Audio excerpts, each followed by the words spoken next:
Hello and welcome to Meaning Seeker. Just to let you know, these movie watch along commentary episodes are filled with spoilers, so please make sure that before you watch or just listen to this episode, that you have watched the movie or TV show in question at least once before.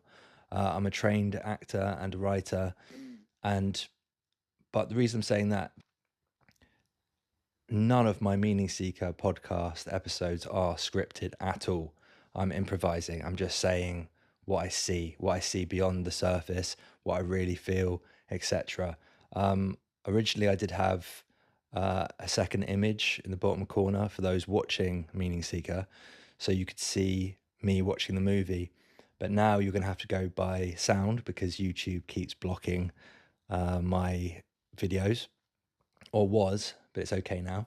But yeah, anyway, enjoy. Maybe the meaning I see isn't always there. I certainly seek meaning and I see meaning. Sometimes it's not there.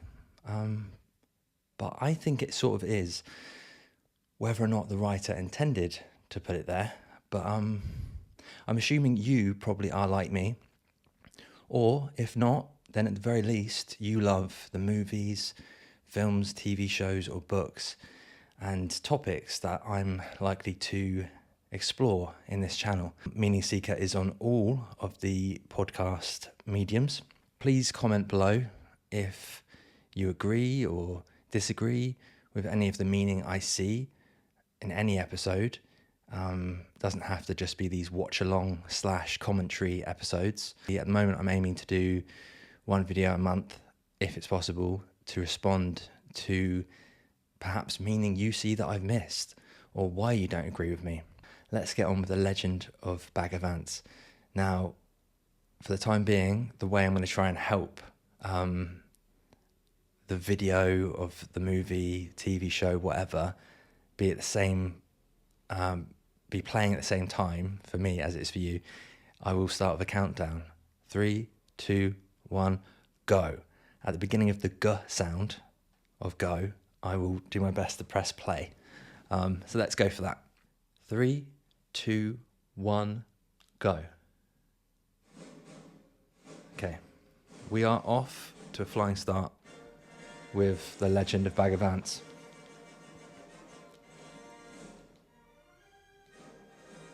I only first watched this movie in 2022 on Disney Plus, and this is probably the 8th time, approximately, that I've watched it. I did watch it twice in about a week or two, but then it got taken off Disney Plus, which is one of the many reasons that I'm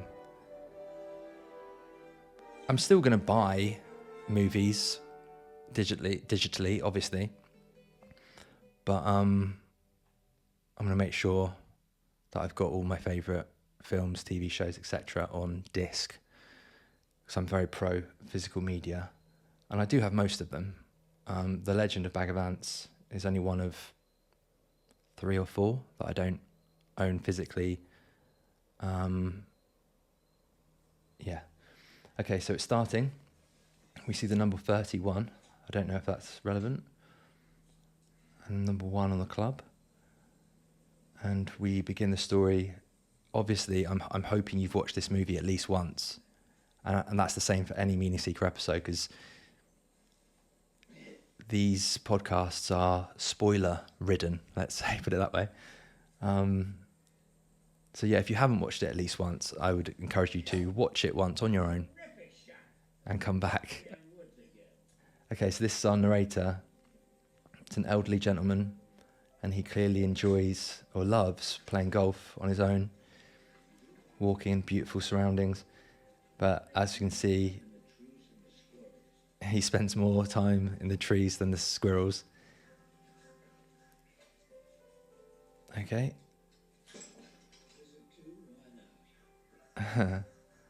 Okay. So when I first watched this, I thought this is an interesting beginning. And even more interesting when the person we learn is our narrator, that he's having a heart attack. And it's his 5th in 10 years, 5th heart attack.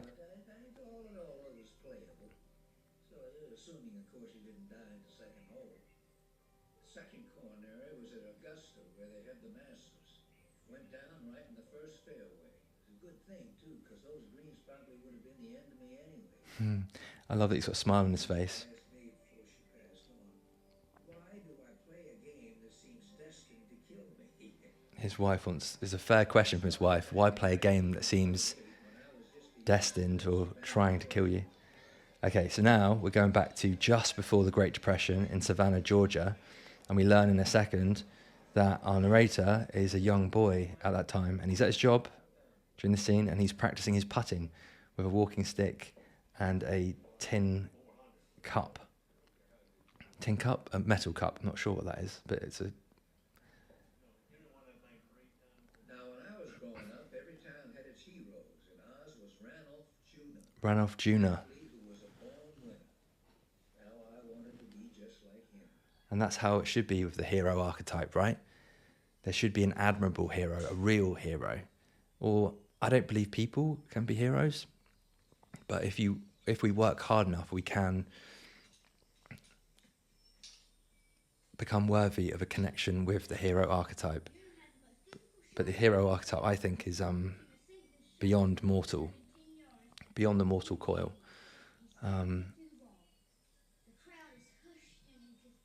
But nevertheless, mortals can become worthy to connect with the hero, and they have to upkeep the health of that connection, just like we need to upkeep the health of anything, right? So the young boy would sneak into the private members club of golf and occasionally put the life of the members at risk. Okay, so we're going over the main character, the narrator, as a boy, and his scrapbook. He was the first to say that his most significant victory was winning the heart of Adele Invergordon, And he's documenting daughter of the Juna, man in Savannah. and that he became on the verge of being a prominent, successful and famous top-level worldwide golfer, but that Juna himself said that his greatest victory was falling in love and capturing the mutual affection of his wife, who's a local aristocrat. And we see what's so clear, we've seen it in a lot of stories, right?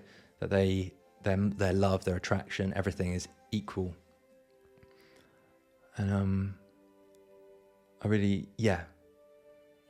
Charlize Theron's character is one of the main characters, just as Matt Damon's Juna is.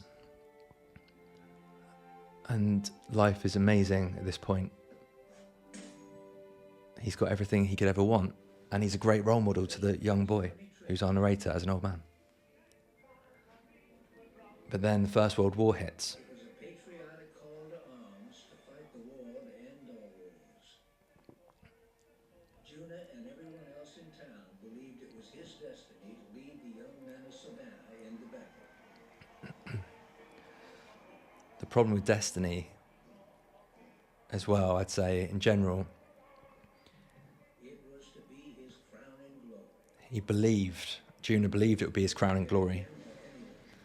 For the shock and sorrow of what was to come. Again, the mortal realm is not like the potentially godlike realm of the archetypes. Because in the First World War, the young men that went out to fight it were told this lie, this propagandistic lie, that it would be like a fairy tale and that the good guys would triumph and there would be only growth and no pain and no bloodshed and no tragedy. But the truth is the truth, whether we fall under the spell of a delusion or not. The truth is the truth. That's something I believe. I'm always trying to update my perspective, but that is one that's been with me for a while now. And it actually, that stance makes me more interested and passionate and driven to pursue and get as close to the truth as a subjective being, a human being, can get, because the truth is objectivity itself. And we couldn't be more subjective. Okay, so we see that it was not what he was promised, confused, broken, and unable to face a return to a hero's welcome. and he got chronic post-traumatic stress disorder He just disappeared. because Junior was the only survivor in his platoon, presumably made up of at least a couple of his hometown peers. Being a woman with a But I don't know that for sure. But worse than desertion. And she moved on with her life, so his wife dedicating herself to her father's dream. presumably knew that he survived, but he doesn't come home. And her father, as successful can be, has invested a great deal of his wealth in a beautiful island just off Savannah and made a 5 or 6 star perhaps golf resort for the rich and presumably famous. And then one day, our young boy narrator, who's an old man as well, he's an old man as narrator, he spots Juna return home after years away, presumably. I should also point out that the old man, who's the boy during this story, from a Carl Jung perspective, Carl Jung's psychology, I would say represents the inner child in each of us.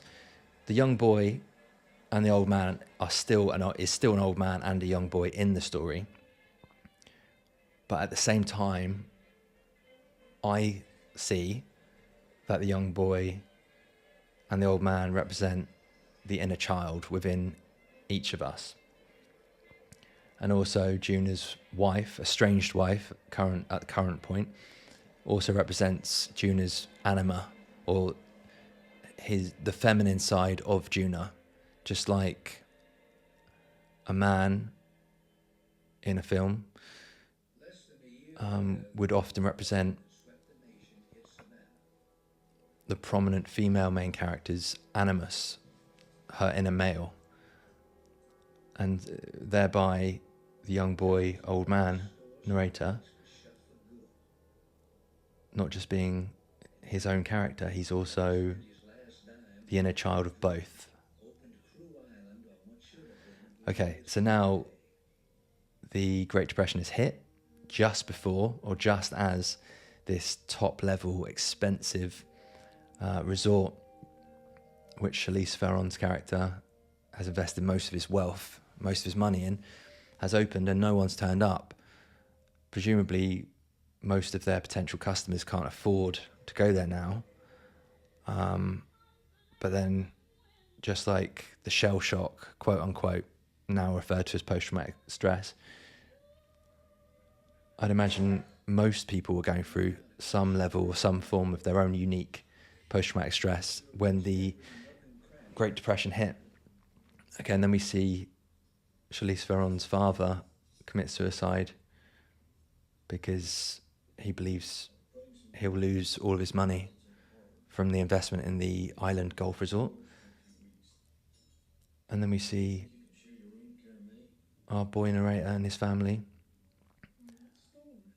and they have a big house, and I think his father was relatively well off, upper middle class, but then he lets our narrator as a boy know that he's got to go and share a bedroom with his sibling because they're going to have to rent out a bedroom to help ends meet and to survive the Great Depression, or at least this phase of it. And then we see the funeral, and we see Charlize Theron pouring the ashes of her father out by the river just as she swoons and faints.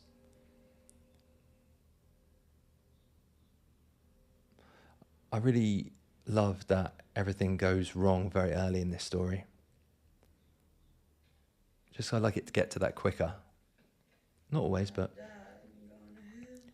So the local politicians and bureaucrats have let themselves into her father's mansion.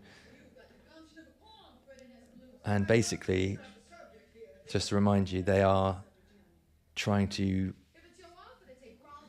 buy You are lucky to be getting a dime on the her dollar. father's newly opened golf resort at a fraction of the cost it cost her father. And now, of course, Maybe we should come back with a shot of you. this is the whole thing that caused her father to die. So we learn a lot about her character now. That she is resilient and relentless. She's not going to give up without a fight. And they're cornering her now, trying to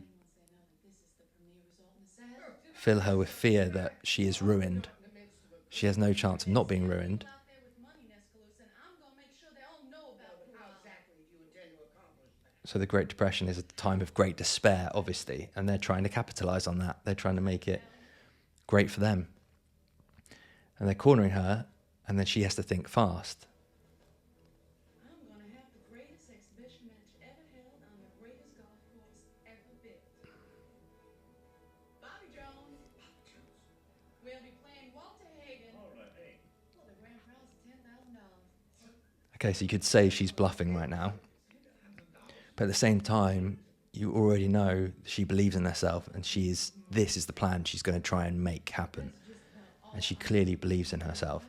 Everything I own on this earth. I'm going to sell everything I own except for the island golf resort, and I'm going to get the two greatest American golfers at this current time, most famous, most decorated, to compete in a first-class, top-level golf exhibition competition.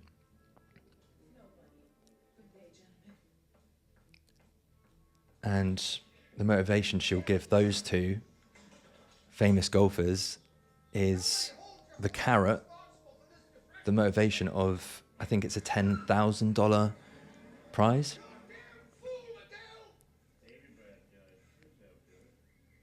I always want to know how much a certain amount of money long ago would be worth today. And I did Google it a while back. I can't quite remember. But I'm sure, even though it won't be that much probably, I bet it will be, if this was set now,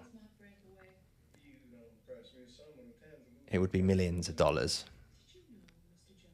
And enough millions to make both these top level golfers want to take part. No, I didn't. But I'm not clear how this is an urgent matter for the American Red Cross. Did I say that? At the front door. So she said it was about charity. That's how she charmed and tricked her way in.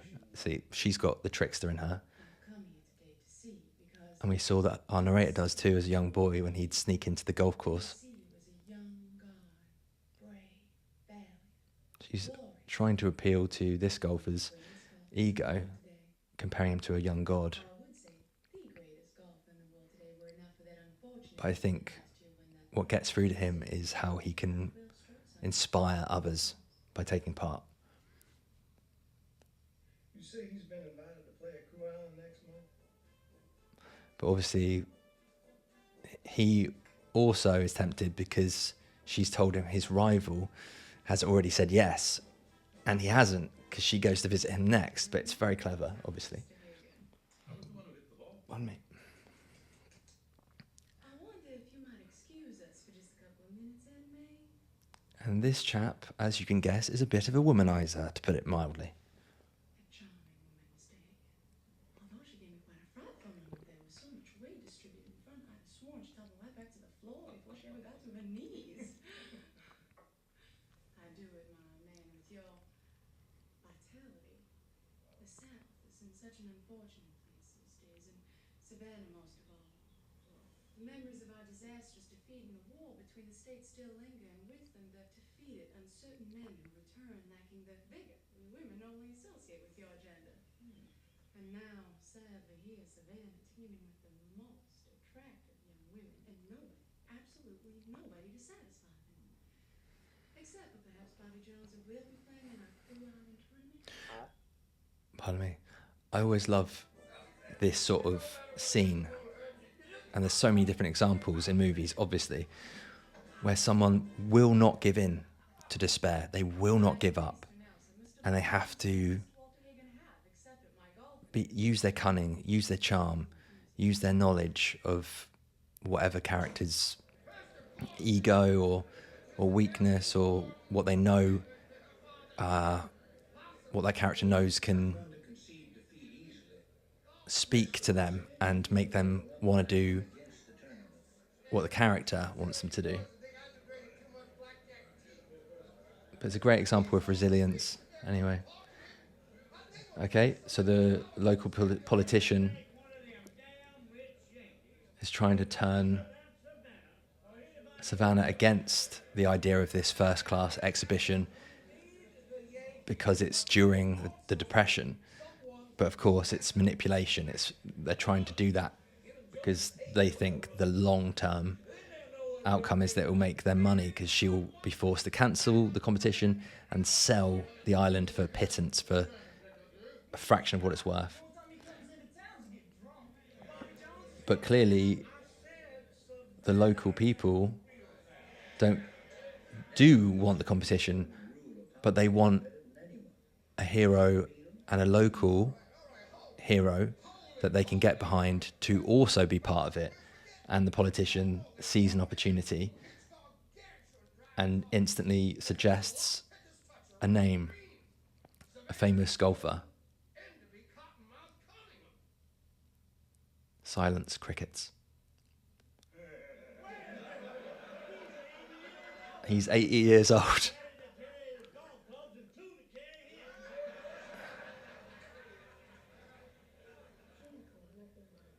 And then we've got our narrator here as a boy, and he recommends Juna to his friends, and his friends aren't buying it.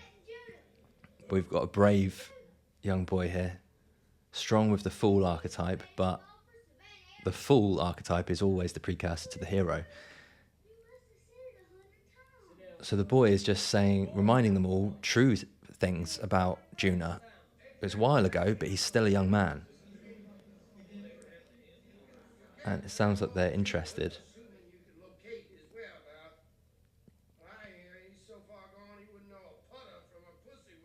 Okay, so that local politician does know he's around, but he's heard that Juna has become a drunk.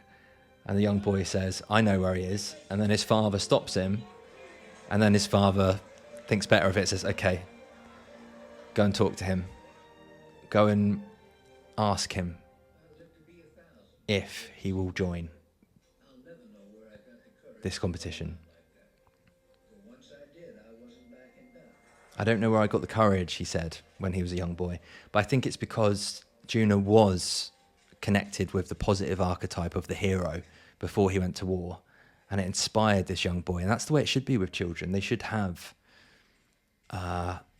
someone that they can model themselves on in a way, at least in hard work, sincerity and all that. But as we see, Juna is far off the path now. And the boy is doubting himself. The stupidest idea I ever had.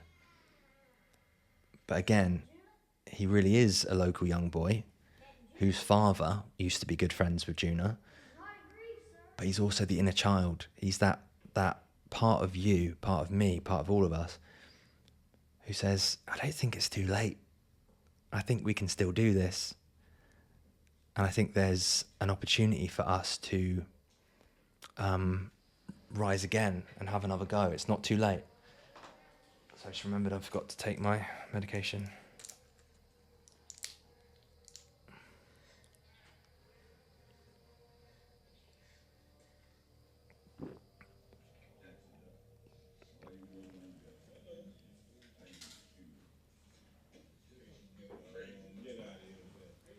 I haven't read the novel. I'm planning to. But it looks like there's a house on Juna's land. And I'm not sure, but I think it might be an illegal betting house where Juna is gambling cards and getting drunk. They ain't much to look at.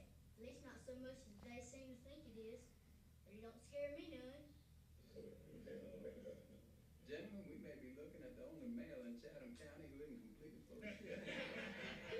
And Juna instantly sees this young boy is brave and honest. Be Frank Reeves' boy? Yes, sir. And he recognises him straight away as his old good friend's son. Well, what brings you here, Artie? Maybe I better come back when you're not so busy. Busy. Well, I thought you were going to say drunk. But I'm not busy and I'm not drunk. Fact is, there's enough whiskey in the state of Georgia to get me drunk enough. What a great line. It underlines a character Drunk enough, Captain Juna. who's lost. There ain't enough alcohol in this whole county or town to get me drunk. Young man, a bottle of knee high. Inspector, I could, as long as I takes my money with me. So I'm guessing they're getting the boy a non-alcoholic beverage now. Now, the question on the table is how drunk is drunk enough? And the answer is that it's all a matter of brain cells. Brain cells? That's right, Artie. You see, every drink of liquor you take kills 1,000 brain cells. But that doesn't much matter because we got billions more. And first the sadness cells die, so you smile real big. And then the quiet cells go, so you just say everything real loud for no reason at all. That's okay. That's okay because the stupid cells go next. So everything you say is real smart. And finally, come the memory cells. These are tough sons of bitches to kill. Well, there's a golf match out at Crew Island between Bobby Jones and Walter Hagen. And there was a meeting to see who would stand up for Savannah in the match. So I said you would. That's why I'm here, so you can beat Bobby Jones and Walter Hagen. Hey, I'm a whole lot drunker than I thought. I'll caddy for you. You gonna caddy against Bobby Jones and Walter Hagen? Yes, sir. I'll carry for you too. Aaron over there carry the clubs, I'll carry the ball. I'll carry them little wooden teams. Okay, so all of this is happening in the story, but at the same time, I would argue I heard my dad tell how he won every golf tournament there ever was in the South. that something else is happening at the same time. They made you stop playing for 20 minutes just to measure it for a record. And how you swing righty, but you was in the woods once by this tree. And there was no room to swing righty. So he borrowed somebody's lefty club and hit the ball 6 inches from the hole. It's time for you to go home, Artie. It's time for you to go home, Hardy. Suit yourself, because I'm going to bed. So all of that really did happen. This young boy has barged in on a once great young man and has invited him to resume his path and to finish the journey to become great. And even though all of that is really happening, I'd also argue that what's also happening is that there's a part in us that doesn't forget all of the potential we've got and all the progress we've made towards that potential. And that was a bit too much too soon for Juno. That's why he tried to end the conversation, but the boy followed him into his house, and the local mayor and politicians, etc., are waiting. So close to the club. So close to all our home. And Juno's already said no. I'm not playing. He's already refused the call I lost my swing. in movie structural terms. Find it. God damn it. And now he's been asked again Savannah needs you. by the local mayor, etc. And then we find out his doubts, and he admits it. He says, "I've lost my swing," or he believes he has lost his swing. You could call that extreme rustiness, but more importantly, he's lost his belief. He believes he's lost the talent he had. I don't take no for an answer. Well, you're going to have to. Because I'm not playing. Now get out. I like that. The main character says no again. If he says no to this hopeful, passionate, brave, honest young boy, he's not going to be won over by a self-serving politician who's, I'd argue, almost certainly more lost than Juna is currently, which is saying a lot. But, you know, maybe I'm wrong. And then Charlize Theron seems to just appear as if by magic, in the way that a divine being would appear, not the way that a human would enter a house. Up on your travels? He's not mine. And the boy is asleep on the sofa For a drinking companion, don't you think? while Junior carries on drinking. And now she has arrived, What his can I do for you? estranged wife, to ask him again. So this is the third time he's been asked. A little late to be out looking for romance, though, isn't it? And he's refused the call to adventure twice. This is the third time he's being asked. Would you play in the match if I had sex with you? And now the inner child wakes up. Yeah, that would do it. But also, you could say that really a young boy wakes up. So it's a little bit We've seen each other since you've been back. I thought this was going to be a more difficult problem to solve. Now, dodgy. how would you like to do it? But it is his inner child, so it's... I'm pretty sure anyway, I think, but I might be wrong. So he's made a joke saying, if you have sex with me, then I'll enter the tournament. And she starts getting ready to have sex with him. And even though the young boy is awake, You'd have to play many more tournaments. June is saying he isn't. And what will? But again, in this scene, even if you don't agree with me in general, in this scene it clearly is his inner child. Well, how But- do you suggest we begin? Shall I just run and jump on you, or would you like some preliminary romance? Romancing sounds good. So Very well then. the self at this point, represented by Here's Juna, a short kiss. is bluffing courage, but his anima, Charlize Theron's character, is far more brave than him, and she's calling his bluff. She's asked if he wants romance. He says, yeah.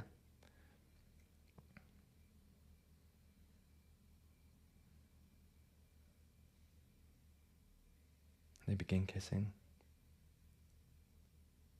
And his hand goes travel up her arm, or maybe to her neck, I'm not sure, but then he clearly thinks better of it because the hand then drops.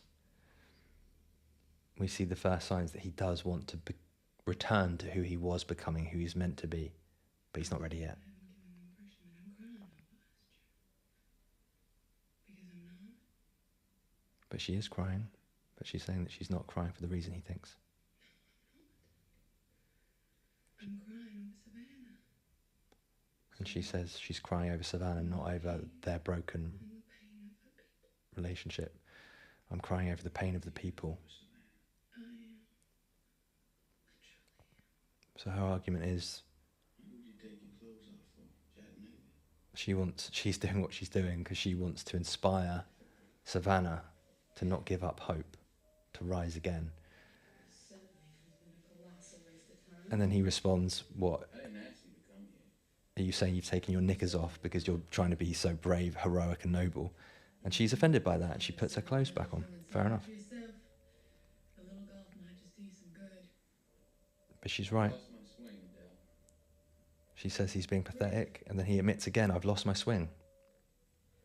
I've lost my swing, Adele. Where'd it go? Where'd it go? And he can't answer. You can open your eyes now, Hardy. Your education is over. Go on home now. And he sends Hardy home. But he said no for a third time. But he's seriously considering it now. He's about to drink some more alcohol, some more liquor, but then he rejects it. He puts it back down just as he's picking it up. Then he goes to find his golf clubs and goes out in the dead of night with a bright lantern, drops his golf clubs, picks one up that might do, and he's looking at it like he doesn't really, it's so far beyond riding a bike. On me. And he hits it, and it's obvious he doesn't hit it well. You know what, I'm going to pause it here. Back in a sec. Okay, so you can see where it's paused, and I'll do the 3, 2, 1 go when I return. Okay. Okay, so I just want to say a couple of things before I press play. And that is that I think this is a really excellent example of the part of most or the majority of movies, TV shows, stories, books, etc., novels. The main character is always referred to as the hero, but I think that's problematic in a sense, because I believe actually the main character is just that, the main character or protagonist. Their story is a big question. Can they become the hero of their own story? No one's automatically, sorry about my growling stomach, by the way. No one's automatically the hero in their own story. That is something which absolutely always has to be earned. I don't doubt you agree with that, or I hope you do, but I think it's undeniable. But there's been a habit for a long time now to refer to the main character of a story or the protagonist as the hero. I think that's nonsense. Juna clearly had began initiating and actually had become some level of a hero of his own life, professionally, financially, romantically, but that's all gone. And at this stage of the story, the main character, protagonist, they're being offered a great adventure, which is terrifying, scary, dangerous, or all of the above and other things, very possibly. But they say no because it's way above their abilities and their strength and their belief level. And so I think it's really great that he said no 3 times. On the second time he said no, he admitted that he's lost his belief in himself and that he believes he's lost his ability, his skill, his talent, and clearly also his confidence, because that's what he's really lost. But then after the third no, we see an important bit which we often don't see in movies, which is the main character, Juna, going through a process of discernment. So he finds his dusty old golf clubs, he goes out in the dead of night with a lamp, and he starts hitting balls, and not very well. But what he's really doing is he's questioning if even potentially he could muster the courage to take on this battle, whether he can grow to a level where he's worthy of the challenge, and whether he can actually become who he was meant to become, if he can get back on that path and prosper despite everything that's happened to him. Because I think it would be shit if in a story the main character, all flawed and afraid, is asked to go on a great adventure and then they just very quickly say, yeah, all right. Because that's just poor for so many reasons, but it's important that we see him consider it, weigh up the pros and cons, because by hitting golf balls in the dead of night, he is considering giving up on giving up. He's considering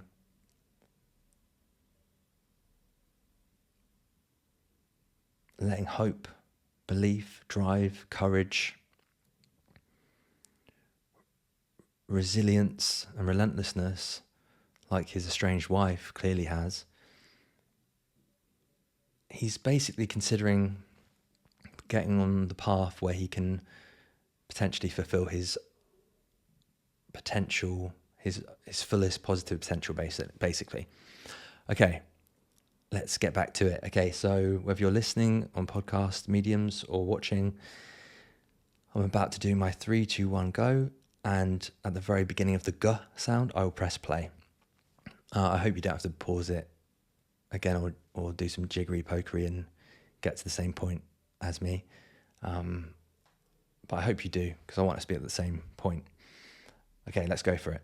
3, 2, 1, go. Also, sorry about the stomach noises. I did make sure I ate before I start recording this, but I clearly didn't eat enough.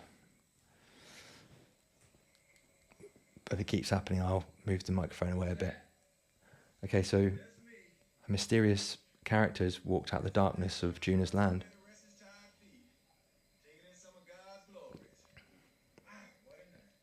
I could have killed you out there. Oh, no, sir. See, I set myself directly in front of you. But judging by how you was hitting them balls, I figured that's why I'd be out of harm's way.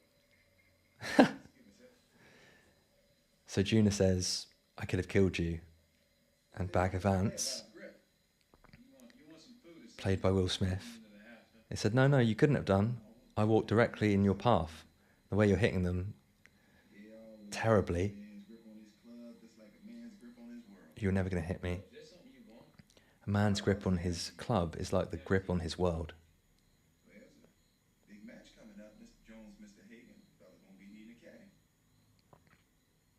You a caddy? It depends. You a golfer? I don't need a caddy. I'm not playing. I don't play anymore at all. Oh. Oh, thank you, sir. I take you up on that food job for me. Evening, sir. So Bag of Vance, Sense is all. Vance say he don't play no golf. Yet he out here this shade of night hitting balls off in the dark where you can't even see him. Yeah, well, I've done things that made less sense. As we all have. $5 guaranteed. I'm offering you my caddy services. For $5. You know the winner gets 10,000, the caddy's cut is 10% of that, so that's $1,000. I take $5 guaranteed. You don't want $1,000? You done already said you ain't even playing, and Lord knows how often you're gonna look if you do. So $5 guaranteed sound pretty good from where I'm sitting. Yeah, rhythm of the game, just like the rhythm of life. Hit. so Bag of Vance has offered himself to be Juna's caddy, Go ahead. and he's clearly the mentor character, but he's also started by putting no pressure on him. But also we find how honest Juna is, because Some folks say, Bag of Vance has asked for $5 guaranteed pay at the end of the tournament. folks You say, gonna hit the ball, you gonna dance with it. And we find out Juna's honesty, partial to dancing, me and this guy with Hit Tallahassee. the ball. because he responds that if I win, you'll get $1,000. Don't you want 1,000? And then Juna gets Bag of Vance to hit the ball, and he hits it So, you're a golfer. No, I don't play golf. like a world-class golfer. But then he denies that he's a golfer. He denies that he plays golf even. The trick is to find your swing. What'd you say? You lost your swing. Synchronous moment. You gotta find it. The trick is to find your swing. Now, somewhere in the harmony of all it is, And there's no way that Bag of Vance could know was what Juna said earlier yet. Said it twice. all it will be. That he's lost his swing. And he keeps putting balls in front of him. And each time I ain't seen a man hit a ball like that since the North-South Championship in 1916. Juna hits it like a world-class golfer. Played for 20 minutes to measure how far it went. And now Bag of Vance, the name. Bag of Vance introduces himself formally just after letting him know that he has seen his potential and his great talent in the past. That, they say, is how Bag of Vance became Juna's caddy. And by action, we learn that Juna has accepted him as his caddy, as his mentor, because he keeps doing as he's told. And action is the only way we prove anything, I believe anyway. You really think we're that stupid that we believe Mrs. Dell be down to her skin? Now we've got our narrator as a young boy bragging that Juna is going to take part in this great competition. And then we see, while he talks to his two friends, his father who's taken a job as a street cleaner, sweeper. And his father looks proud and happy to see his son, not embarrassed about the job. But the young boy is embarrassed of his dad. But again, I mentioned the fool archetype earlier. The boy doesn't know the reasons behind any of the actions of his father. And he reacts in a sort of gut reaction way, as a hell of a lot of adults still do. Right? And Juna storms into a city meeting at the Guildhall, and he announces he is going to compete. And then he more than heavily hints that his estranged wife offered him sex, and she denies that. And the local mayor and politician accept Juna's acceptance. And then next scene, we have the two presumably world-famous golfers appear in Savannah to great fanfare, and everyone dressing up in their best. And we see our narrator as a boy sat high in a tree, and Juna dressed up in his old, probably dusty suit and best attire. He does wherever Bobby Jones goes. And that's Walter Hagen's man, Spec Hammond. They say Hagen won't play without him. And that's Grantland Rice, the most powerful sports writer in the country. And he's staying at our boarding house because he's nobody's man. And our narrator lets his friends know about a great sports journalist being there. I've totally missed who the other two were. I might be wrong, but I think they're journalists, but I'm also like top level for the top newspapers, but I might be wrong. Mr. Jones has won 13 national championships, including 4 U.S. Opens and 5 U.S. amateurs. He has also won So all 3 this is essentially like a press conference and a public event for the first time in his to announce the opening won the Grand Slam or the imminent beginning 4 major golf of this championships top in a single year. golf tournament. And Juna has that look on his face, what have I done? Because his estranged wife is underlying just how incredibly world-class both his competitors are, and one of them is also a scholar and a top-level lawyer. And Juna keeps looking back at his mentor, Bagger Vance, played by Will Smith, brilliantly. And Bagger Vance's reaction is, that's impressive. Mr. Hagen has won 11 national championships, including 4 British Opens and 5 PGAs. And in one stretch, So Juna's estranged wife is listing 2 straight professional again how decorated and amazing the Playboy golfer is, as well as the other top-level golfer. And Juna feels even more out of his depth because he would know who both of them are, I'm sure. And he didn't believe he could beat them with what he knew, but they are far more qualified and accomplished than he even knew. And Matt Damon demonstrates palpable and genuine fear on Juna's face. And now he's being announced to his hometown. Mr. Juna won the Georgia Amateur at the age of 16, making him the youngest man to ever do so. And until he left for the war, was considered the South's premier golfer. Mr. Juna returned from the war a hero, decorated with the Medal of Honor for surviving the deadly mission in which most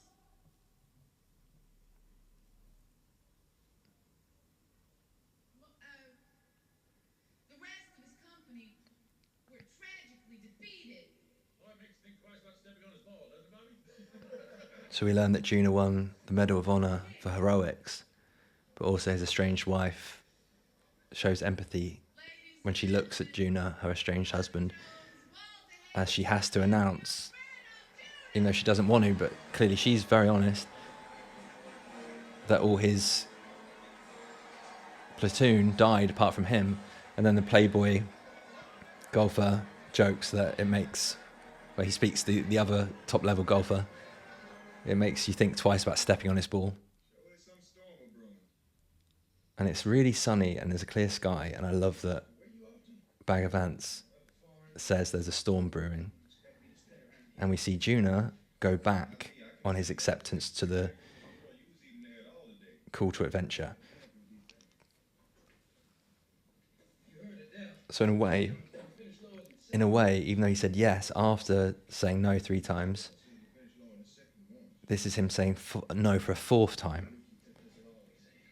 Yeah, I believe it was. I think 4 is a very important number when it comes to fulfillment of one's own These shoes here, where you going? positive potential in real life, but also in stories, fictional stories. So Bag of Ants just asked for his spare golfing shoes, and Juna said yes. And now Juna is quickly packed and he's driving away, he's running away. And Bag of Ants clearly can see things that haven't arrived yet because it's still clear and sunny. And he remarks again that there's a real storm brewing.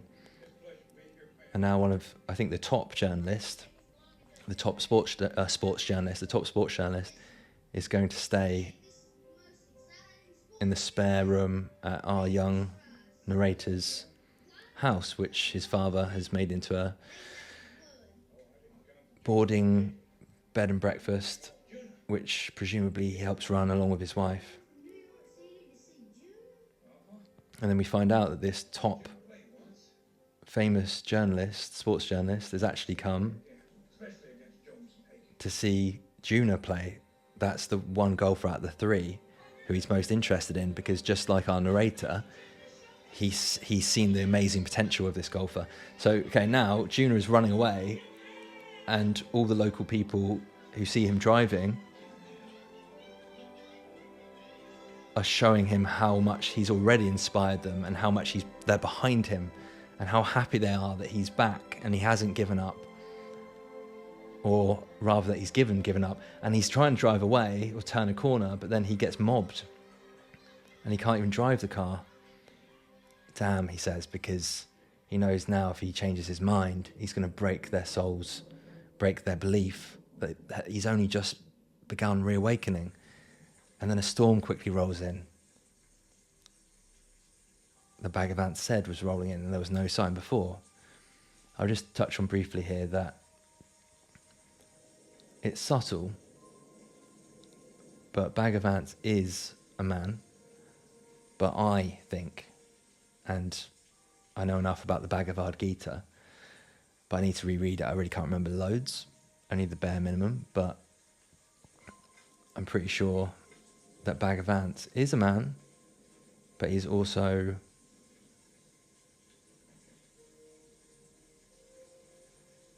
a representation of God,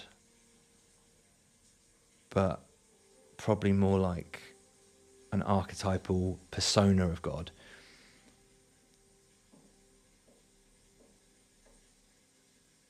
That which, Takes that you was interested in being Mr. Junior Forecaddy. the persona of God, which wants to encourage our best potential. Well, maybe I was, but I guess I just ain't got the nerve to ask you yet. I ain't got the time to sit around and wait till you done, so let's hear what I'm proposing. I'm assuming that just about the moment you get up the nerve to ask me, gonna be just about the same moment I decide I'm gonna tell you yeah. How that suit you?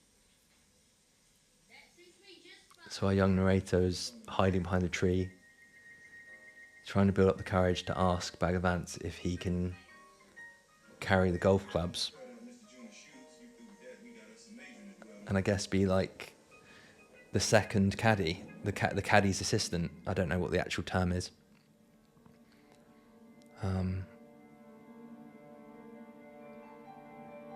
And so Juna has changed his mind again, and he's gone out in the rain and he's practicing because he has decided Any chance at all in the tournament. that he will No choice but compete. to come to terms with his demons.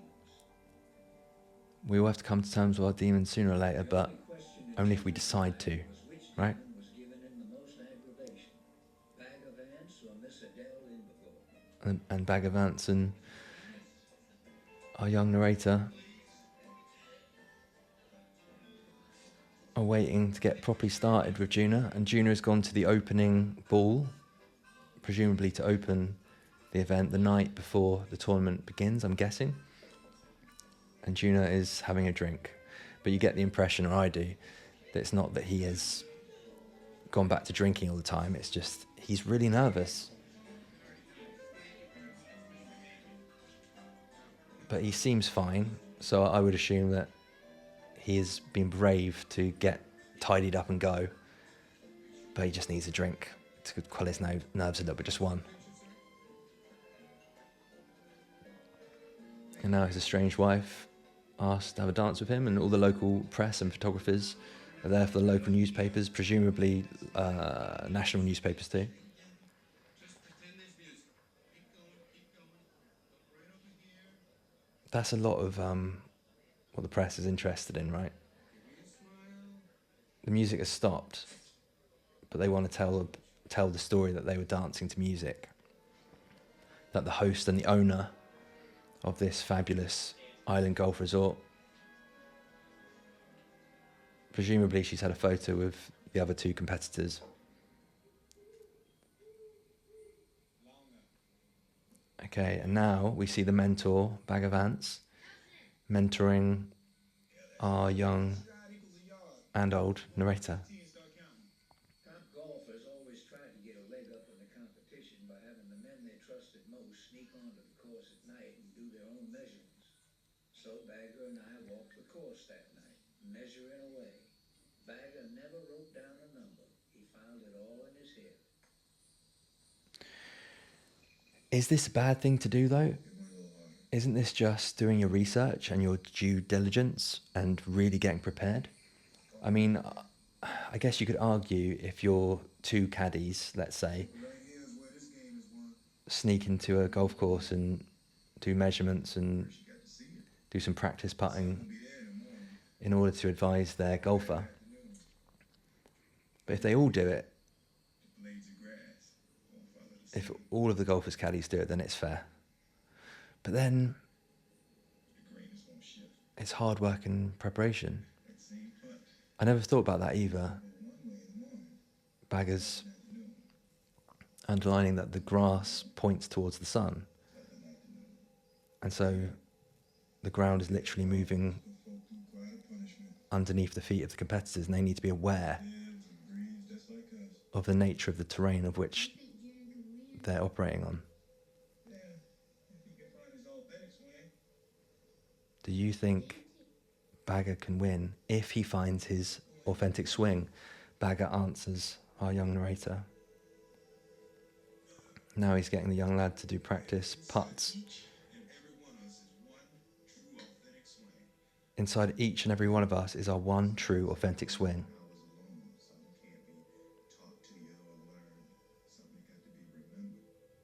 It's unique to all of us. It seems quite clear to me that our authentic swing is just another way of putting or saying our own positive, fullest potential. And that's unique to all of us. And I believe that. And I love that Bagger says it's not something that can be learnt, that beautiful potential within you. It's actually a reality, he's saying. It can't be learned, it has to be remembered. And it can be remembered only by choosing that path again, practicing that path, taking the actions of that path, learning to love it again.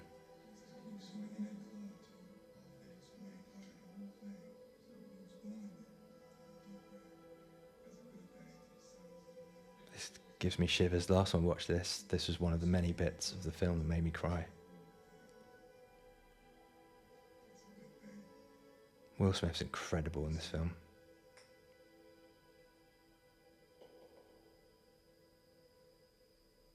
It's all an approach of being in the moment, not indulging in creating fictional images or thoughts or worries. think he mentions it a bit more later. It's about tuning into the field. And if that is how he puts it, it's about being here right now, not thinking about if I'm being boring for those listening, but just being here, enjoying the movie, which I mainly am. So it's the first day of the tournament. People came from far and wide. There wasn't a room to be found in either boarding house or the Crew Island Hotel. The match had been designed as the ultimate championship. 36 holes on Saturday, followed by another grueling 36 holes on Sunday. I thought it was 3 days. So 3 days of 36 holes. So they're actually playing 3 matches, 3 full matches on 3 days in a row. But I thought he just said 2 then. I think it's 3. 3 days in a row. Okay, so the Playboy, famous world-class golfer is late, and then he gets driven in by his chauffeur. Maybe a few minutes late, past the point they're meant to start. And if we're talking about Carl Jung, who's a greater candidate for the shadow character than the womanizing, fame-embracing They do put on a splendid show, don't they, okay? I hear that later today they're golfer? getting some golf balls. Ladies and gentlemen, by virtue of the draw, Mr. Jones will hit first, Mr. Hagan second, and then Mr. Junior.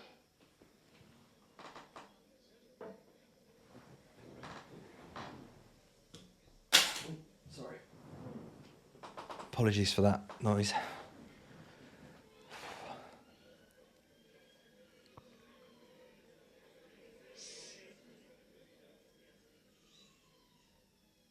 Okay, so And then suddenly, in that moment, I felt as if I could hear the earth breathing beneath me. everyone feels nervous. It's one of those points.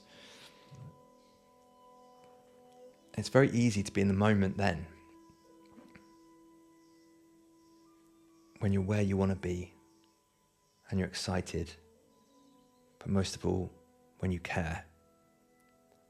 Okay, and we've got the lawyer, scholar, very admirable gent who's a world-class golfer. I really do struggle with names, as you can tell, for the most part. I think it's an ADD thing, but I am doing my best to get better at that. Okay, so the first 2 have gone, and they've done an excellent first hit. Now it's Juno's go, and he's got a big crowd, and he hits the ball, and it's the best hit Juna hit a promising opening drive, of the first 3. And everyone's very happy about that, and his estranged wife is very happy, but kind of can't believe it. We see Bagger Vance walking along with Juno and the young narrator. Bobby Jones's swing was a study of grace in motion. He had a way of making the difficult shots look easy, and the easy shots look even easier. So we learned that the scholar, lawyer, golfer Hagan, on the other hand, is an example of very hard work, left brain. but Hagan had long ago learned one thing: But the Playboy 3 lousy shots and 1 brilliant shot. will often have bad shots, but then he's just so confident that he's so talented that he'll make it up with his last shot, even if his first 3 are terrible. Without wincing. Okay, we just got a comment on how Junior's showing himself on the first day. And we see that as he hits it into the sand, We sure got lovely weather for it this morning, though, don't we? Bagger Vance looks on the bright side. Well, you've hit the ball into the beach, but we've got lovely weather, and that's what you want for a beach. And first bit of doubt from everyone, but they probably all felt it. They know he's not played for years. About what? Have you got any ideas? He asks his mentor character, Bagger Vance, and Bagger won't help him. There's a time for mentors to help,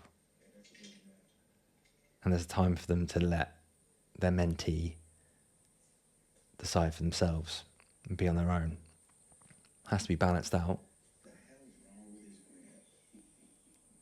Local politician not understanding how someone as talented as Juno could be holding the club in a way he can see is not correct. And we see he's right, because Juno then hits the ball and the ball hits the tree. By the end of 5 holes, Juno was 5 strokes behind with 67 holes to go.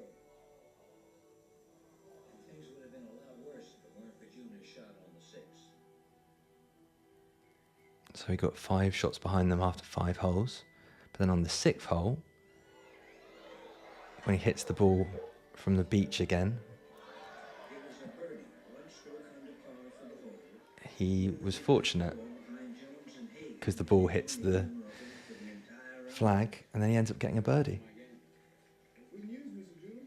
Now all we got to do is figure out what game that is. It's important to not get too confident too quickly, because that's normally cockiness. The morning round, Jones and Hagen were neck and neck.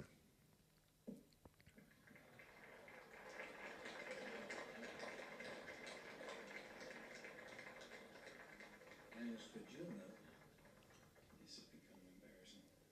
Oh, no, sir. It's been embarrassing for quite some time now. One of the things I love about Bagger Vance's character is that he is utterly honest. It's great that the main character, Juna, has recognised that things have potentially become embarrassing, but I like that Bagger says, "Oh no, sir, it's been embarrassing for some time now." Make a suggestion to you. What now? Why don't you just hook it out of bounds? Yeah, just carve it out over them pretty trees into the ocean. So the mentor can sense that the main character is, You'd be so far out the match. Me and you just relax, enjoy ourselves, rest of the way. he can tell that his mentee is giving up bit by bit. And he says, "Why not just hit it into the lake and give up?"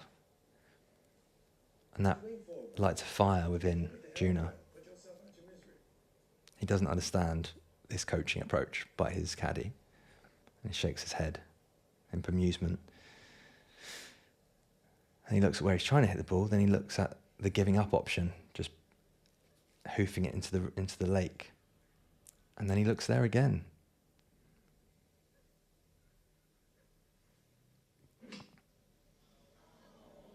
And then he tries to hit it onto the green. But I think what was happening there is an indirect lesson of what you focus on is ultimately where your actions will land. You want to quit, Mr. June?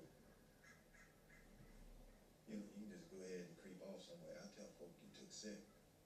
Truth be told, ain't nobody gonna really object. In fact, they probably be happy as bugs in a bake shop seeing you pack up going home. You know I can't quit. I know. Hmm. Just making sure you know it too.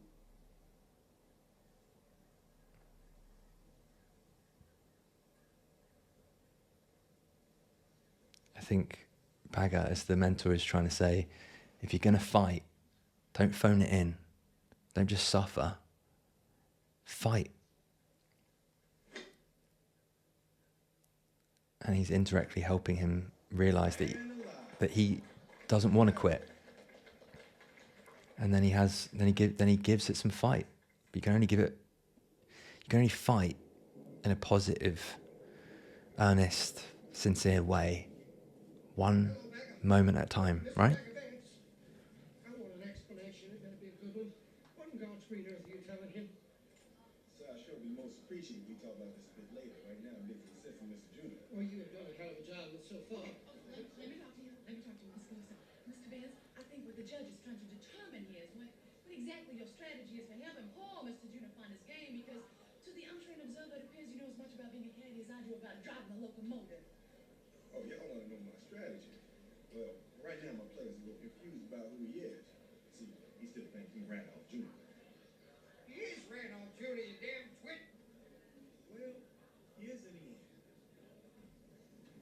Brilliant. He knows they won't get it, but he's saying, first things first. If he's going to have any chance at becoming who he was always meant to become, the first thing to work on is to help him remember who he is. Because there's a bit too much assumption, a bit too much arrogant assumption. Not loads, but too much. It takes a lot of work and sacrifice and suffering to get good at anything.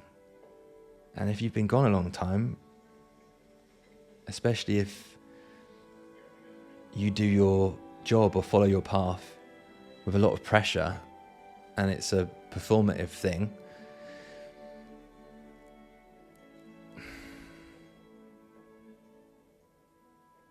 it's a great trial. And there's no point in him doing this unless he rediscovers why he wanted to become a golfer. And I love this moment. The golfer / lawyer just pats June on the shoulder and says, "It will come." He's saying so much there. He's saying, I believe in your talent and you've shown enough for me to let you know that I can see enough similarity in my path as your path. Don't give up hope. You got this. Just keep going. Learned how to do everything with his left arm. Eddie Shelley was changing the wheel on a wagon. The axle snapped, chopped off his left arm, so he learned how to do everything with his teeth. It's a mistake. One night he said some things to Mr. Johnny he shouldn't have said. Mr. Johnny knocked all the teeth out of his head. So he learned how to do everything with his feet. Up till he got this fungus. It grew all up the stop. I'm trying to tell you a story about overcoming adversity. Listen, you want to talk to me about my grip? Fine. Talk to me about my swing? Fine. You don't want to hear about the fungus? I mean, he became a dancer. Oh, he made a fortune. It was the most amazing thing to see this armless, toothless man sliding back and forth across the stage to the music of Bessie Smith and the Duke. I don't care if I'm 12 strokes back. I just don't. You don't even want to win? It's just a game. Ah, yes, sir. You done said it yourself now. That's a game. So maybe, just maybe, there's something else that's riling you. Maybe you thought you was just going to sashay out onto that green and the old hero of Savannah just reappeared all by itself. Don't work that way, is all. The Nope. dude you was, you ain't never going to be again. Ever. That's all I'm saying. You don't know a damn thing about me. Well, I know one thing for sure. You don't look pretty foolish tromping out there with two different shoes on your feet. Yeah, Junior is so... Let me tell you something. There's no difference between winning and losing and anything in between. What's lost is lost. A man lives, a man dies. And in the end, it all turns out the same. You're alone. And that's all you're ever going to be. That a fact. Alone. So a soul is born with everything that the Lord can give it, and things don't go its way, so it just gives up, and the good Lord just takes everything back. And then the soul dies alone. But that's pretty much what you said? That's right. That's a sad story, Mr. Junior. Yes, it is. And that's just about the dumbest thing I heard any fool say ever. You got yourself a hard eye there, Mr. Jenner. Soul is born with everything, don't will die, the good Lord. That scene What a man, Mr. Jenner. happens in every well-written story. It's the thematic debate. One character states what they think life is all about, and therefore the story, and then another character disagrees and might go into detail, but Bagger has just said that's nonsense, what you're saying.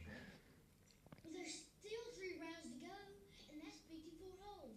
All he's got to do is pick up one stroke every 4 holes and he wins. Well, it's possible. Well, it's possible, son, but it's not very likely. I mean, I've been told that Junior has shown no signs of getting his game together. And he's playing Bobby Jones and Walter Hayden.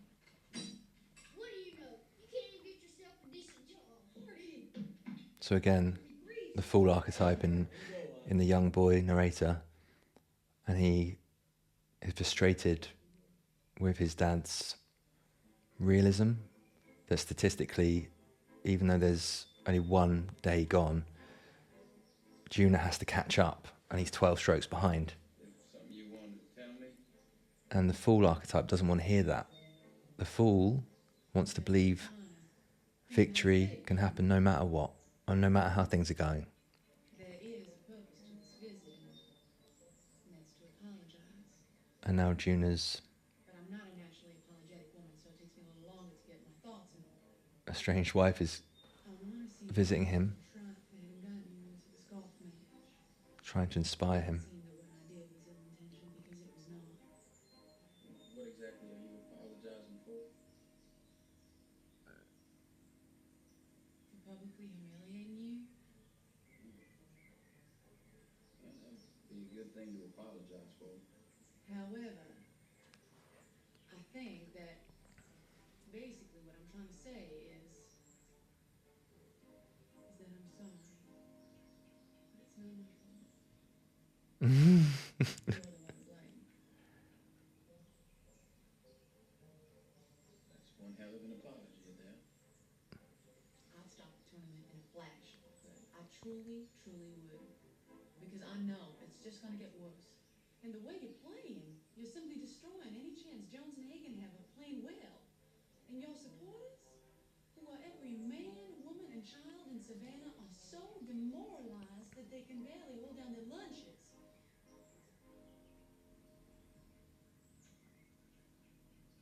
So, you want my apology or not? Juna is flabbergasted because his estranged wife, and before that his mentor, his caddy, are trying to inspire him, motivate him, That's the June I know. Just full of little surprises. but it's not working. What was it, Adele? What did you like about us? What did you like about us when we were lovers, husband and wife? I like the way we dance. I liked the way we danced. I don't know, but I think that is an all-purpose analogy No problem. that she loved the way they danced in every way. You were just looking at me like I was stupid or crazy or something. Sexually, That you could be as friends, Walter Hagen being on a day-to-day basis. And I told him all you had to do is pick up one stroke every 4 holes for the next 54 holes, right?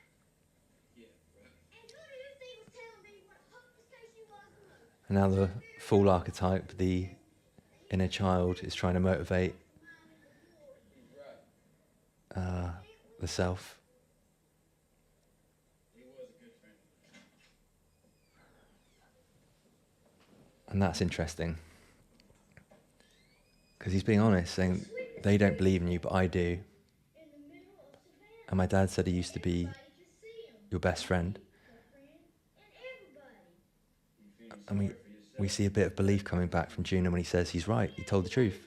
We were great friends. Wilbur Charles's dad came So he hasn't given up on but he himself yet. to do nothing at all and flood them beneath his And now our narrator is lambasting his father. It ain't time for me to grow up, Mr. Junior.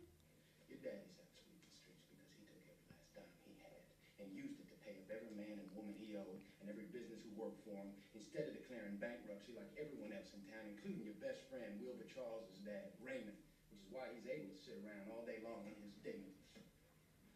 What a twist. Your daddy stared adversity in the eye, Hardy, and he beat it back with a broom. So now we learn something that Juna knows, that actually Hardy's father is a true hero. Instead of filing for bankruptcy, he took every penny he had so that he could pay all of his employees. And that's why he's been forced to rent out a room or two in his house and sweep the streets. Because he wouldn't selfishly You really think so? Ask anybody. force his employees into poverty. Green grass, and it's just you and the ball. And there ain't nobody to beat up on but yourself. Just like Mr. Noonan keeps hitting himself with a golf club every time he gets angry. He's broken his toe 3 times on account of it. This is the only game I know you can call a penalty on yourself. If you're honest. Which most people are. There just ain't no was a game like it.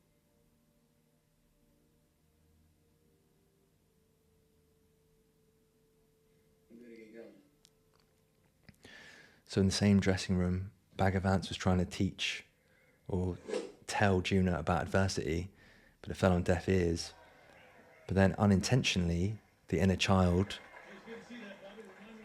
has reminded him something he knows about adversity, how his young caddie's father dealt with it.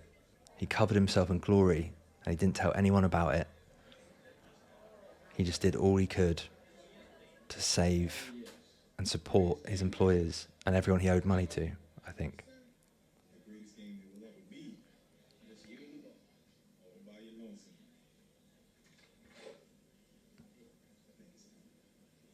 Time for what? I think it's time, the mentor says. See the field. It's time for you to see the field. I see the field. It's 445 yards. Meaning lies behind the words, though. What you're looking at in a lazy fashion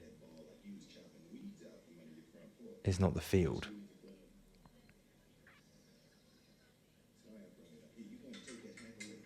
I think he's referring to connecting with maybe a higher dimension.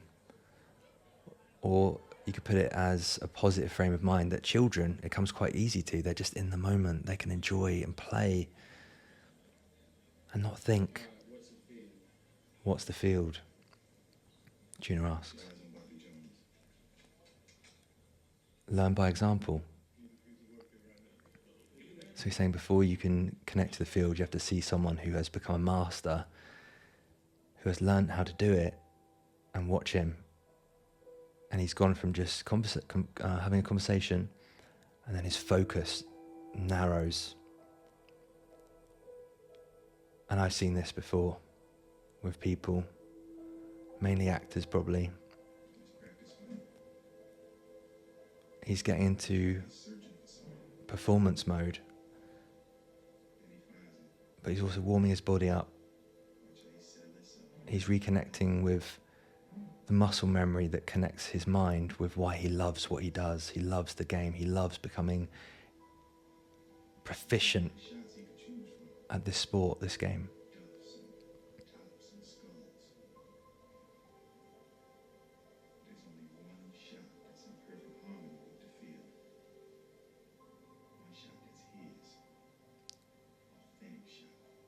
And that's how you can deliver the perfect shot. You have to connect with everything authentically.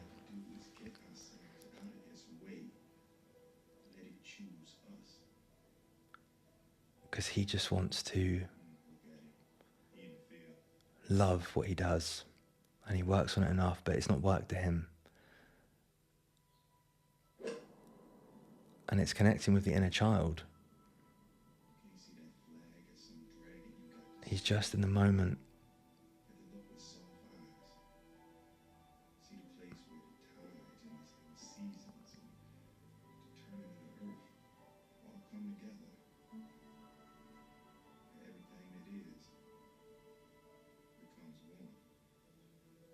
Synergizing. You have to love it. You have to maintain it in order to synergize with who you are, what you do. You have to enter the doorway of enjoyment. And my neuropsychologist taught me about that a few years ago. I can't take you there, Junior. Just hopes I can help you find a way. We know that saying, don't we? It's a term of respect when you talk about someone and say they are real. That ball, that flag. And he's talking about the authentic swing. See it with your hands. Don't think about it. You're looking at it, Junior. Feel it. But if you want to earn the authentic swing and get back on that path where you can become whatever you're called upon to become, you have to become authentic. You have to love it. So that's the only way to become one with it, as Vance is touching on. It's the flow state, but it's the ascending flow state. When you commit to a lifelong journey of being an artist, creator, sports person, whatever it is,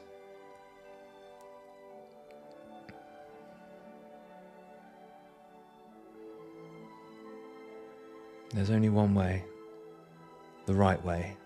And the right way will manifest in a unique way for each person. But I think it begins with remembering times that you loved doing.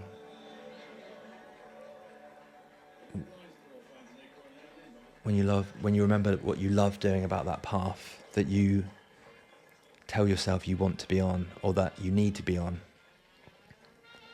And so we see Juna connect with the field, the flow state. Juna kept asking question after question about the field, while Bagger just acted like nothing much had happened and kept making remarks about how much Hagen's socks must have cost and how long the drive to battle is before they make a good smoke. So Bagger is the good mentor. Juna But somehow, in the middle of it all, Juna started playing golf. has found his authentic swing, at least for a while. And he's demonstrating his sincerity by asking question after question after question to his mentor, his caddy Vance. But Bagger is keeping him in the moment. He's just changing the subject.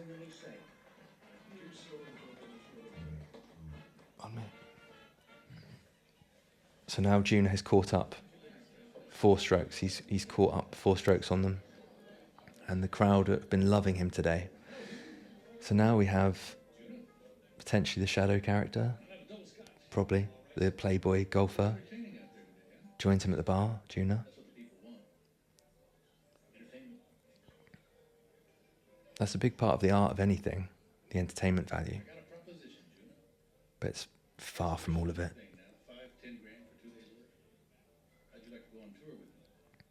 We'd have some good matches. I'd expect to win, of course. But then we'd split the money 70-30 afterwards. You get 30. Oh, don't get me wrong. I'm not just looking for another payday here. I couldn't breathe if it weren't for this game of golf. I once had the next king of England hold the pin for me while I putted. Did you know that? I did. Yes, I paid back everything the golf gave me. Oh, he's definitely the shadow. He's a shadow character for sure. And he's appealing to the shadow in Juna. He's saying, I'll make you rich if you agree to lose every match. And I'll give you 40% of the money. You've got no illusions if there's anything out there really worth getting riled up about. The meaning of it all is that there's no meaning. And he's agreeing with Juna's perspective on life yesterday. That there's no meaning in life.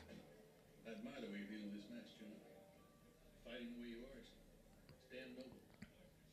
But no matter how good a fighter you are, just remember, I can ask the king to hold the flag for me when I putt, but he's not going to give me his crown. Neither is Bobby, and neither am I. I'm not asking for your crown, but if I wanted it bad enough, I'd just tell you. Yeah. So the shadow playboy golfer is saying to Juna, don't get arrogant. You're never going to be as good as me or the other opponent. We're not going to give you our crown. And then Juna says, if I want your crown bad enough, I won't want you to give it to me. I won't need you to. I'll just take it.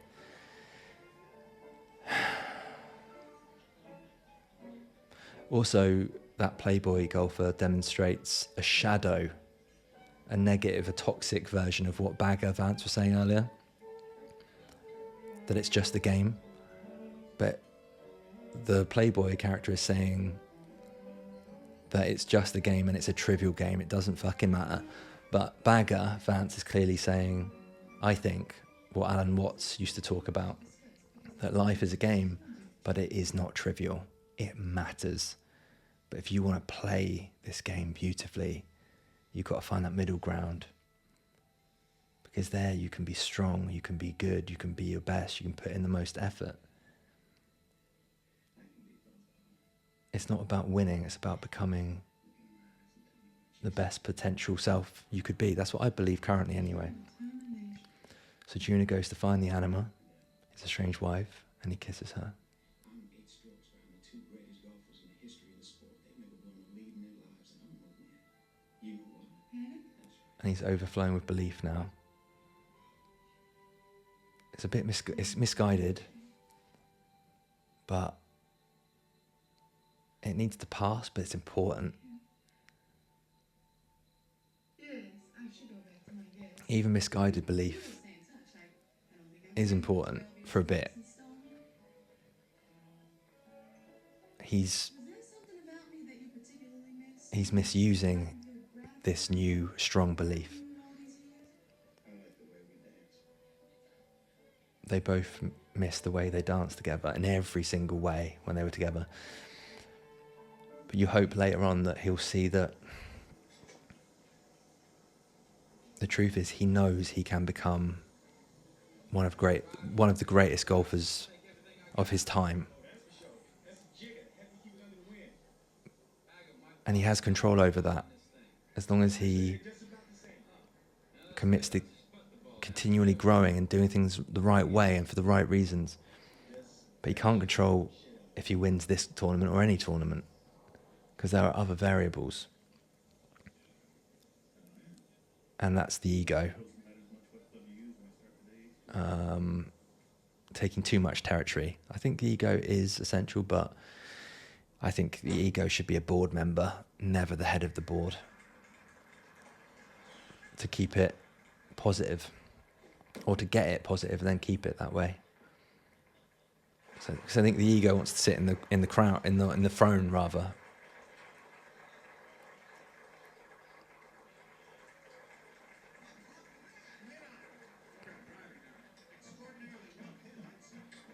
Okay, so another beyond world-class hit from Juna, who looked as surprised as everyone.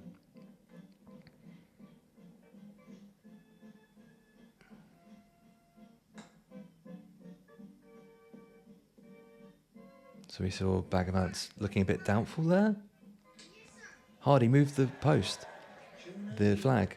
Picking up 2 strokes on the very first hole. So he's caught up 2 strokes in the first hole because he got a hole in one, I think. And he picked up another stroke when Jones bogeyed the second. And so his amazing form is putting off his opponents a bit, it looks like. Hagen when he double bogeyed the third. That's the problem with attachment. Or if there's too much ego, clearly his opponents were too sure that they were going to keep enough of a lead, and he improved too much too soon. And then they start making mistakes. Because most of us, as well as we're doing, we can always improve upon this. I don't know if that's true. I think it's probably true most of the time. But I think we can get to a place where we're not thinking in an unhealthy fashion. Because I certainly did when I was a young child. So why couldn't I get back to it conceivably at some point in adulthood? Why couldn't you? Why can't any of us? We definitely can. It's all about deciding to try, and then trial and error, and committing to that, and returning to that path till we work out how to do it. And then once we know how to do it, we need to maintain it. Maintain everything that's good about the foundations.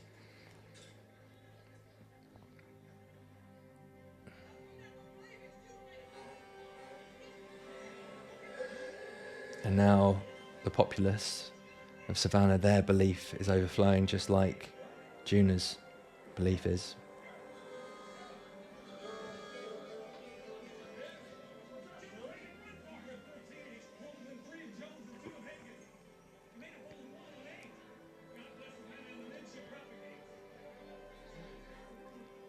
Okay, so our narrator's dad has been let know that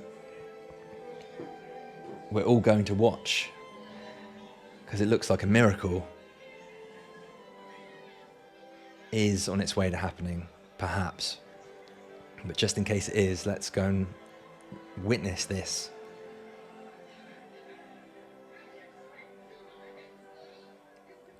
And we know scientifically that audiences do experience the same adrenaline rushes as the teams, competitors that they're behind.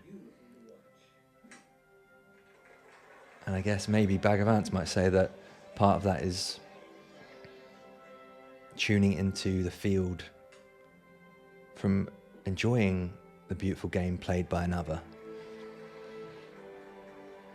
Or he might say that that's really what you're enjoying, is being at one via this very specific way, if you happen to love golf. Discovered new hazards of their own. Pardon me. Juna had discovered, as Bagger so eloquently put it, how to stop thinking without falling asleep.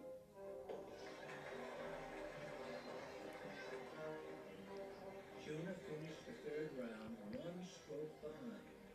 It was a new match, and no one knew it better than Jones and Hayden. So Juno's just one stroke behind now because, as our narrator points out, he has stayed in the flow state and stayed just enjoying being in the flow and enjoying the art of good form and the love of the game he is now rediscovering. He certainly... I don't believe Walter planned on exerting himself. It was fun this morning, wasn't it? Yeah, it was. This is my last match, June. I'm retiring.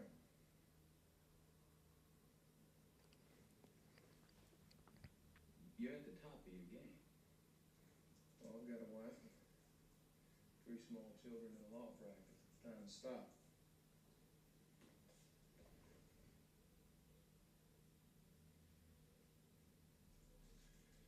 It's just a game, June. You know, I'll never forget you winning the Georgia Open in 1916. I've never seen a swing so sweet. Oh man, get so much pleasure from it. This is my last 18 holes, June. And I've been thinking I couldn't have picked a better way to end it. Thank you, Bob. It was truly my pleasure. Well, I can't let you win out of sympathy. You know that. I do. I have no intentions of losing my last match. I think that golfer represents a few things, one of which is the left brain, hard work, diligence, earnest, sincerity. When that mentality that's needed to become amazing at anything. And then he says that he's about to retire. Now, his character actually is, but on a symbolic level, at a certain point, your initiation has to end when you become great at something.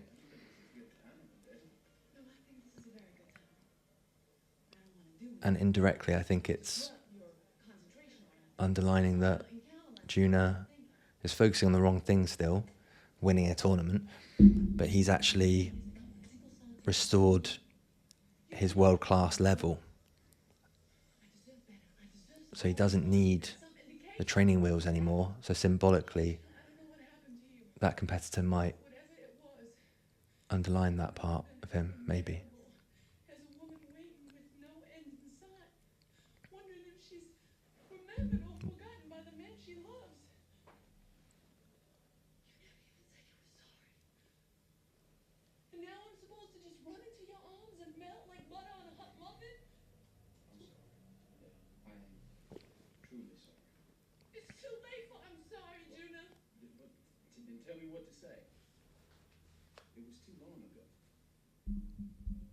It was just a moment ago. That's deep. Did something happen since we talked last night? We were together a long time ago. No. And I always shiver when she responds. No, it wasn't. It was just a moment ago.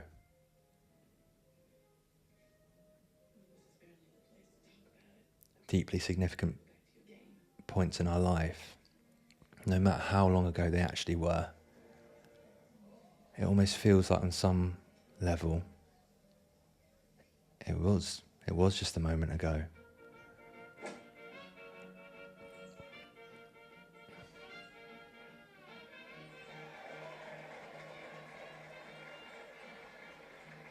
There's also certain hints.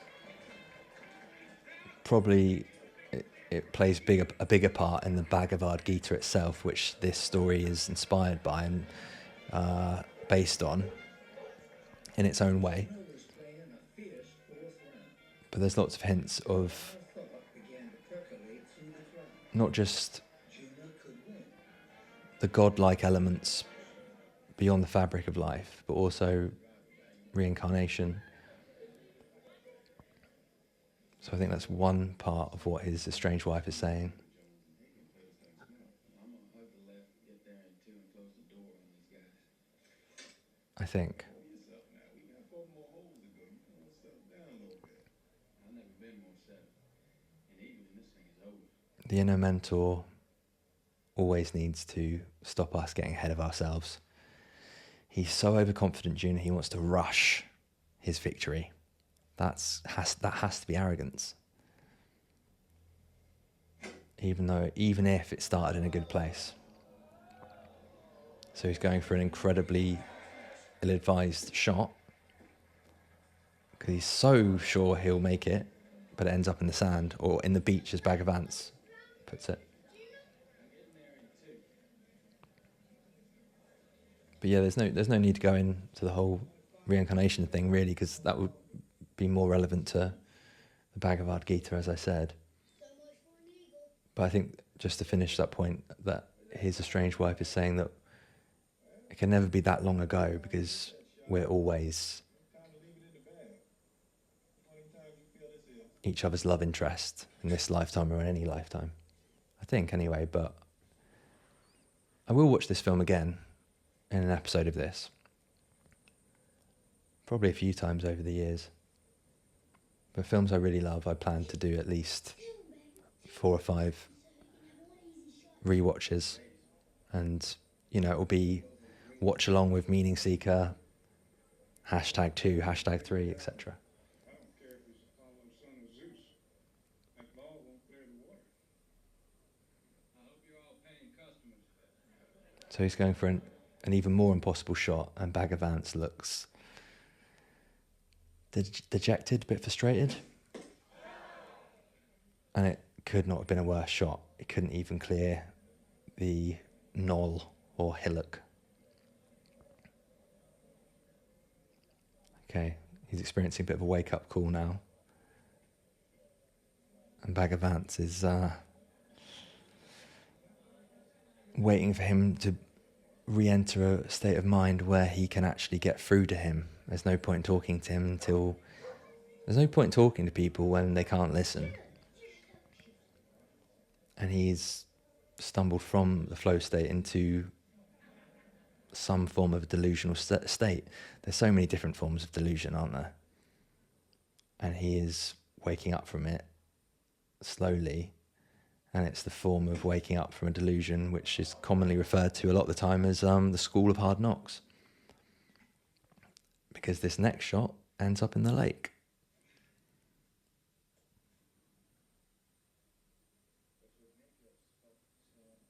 Okay. I'm going to stop it there for a second. Okay. 3, 2, 1, pause. Really need a wee. I'll resume and just edit it together as quickly as I can. Seamlessly as I can, rather. Apologies. I've just been eating a couple of figs. I got really hungry. Apologies earlier that I didn't give much warning. I should have done a 3, 2, 1 pause earlier, but sometimes we get caught off guard. Just how much we need to go for a piss, basically. Right, I need to close the living room door again, and then when I come back, we'll do the 3, 2, 1 play. Let's go for it. 3, 2, 1, play.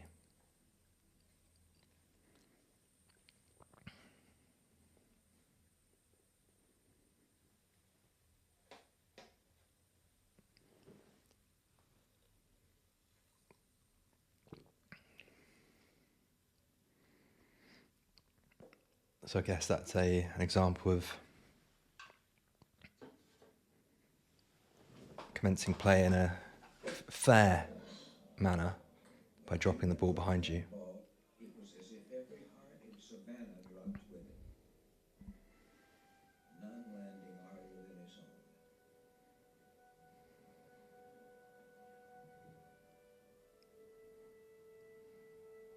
We've seen it before in sports, in real life, haven't we?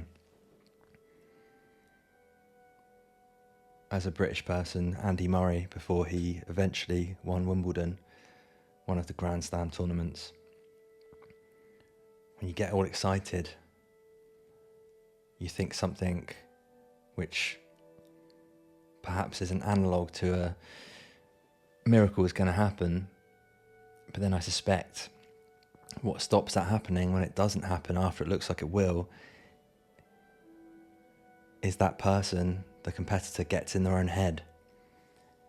And then before long, a 180 swing happens from beautiful, magnificent, artistic, masterpiece level flow to everything not going very well, the person not playing well, whatever it is. Doesn't have to be sports, could be acting, could be anything, could be numerous other examples. So now Junior's hit the ball into the woods as things go from bad to worse. And this is the point of the dark night of the soul, where he feels that all is lost. At this part in the story, he's starting to have he's remembering his PTSD from the war. And the process which began him giving up on life after he realised the reality, the truth of how scary and how horrifying it can be. And he starts to shake, and he's post-traumatic stress is triggered. And I can't tell if he was about to give up or cheat. But last time I watched it, I thought he was going to cheat, and Bagger starts talking to stop him from doing whatever he was about to do.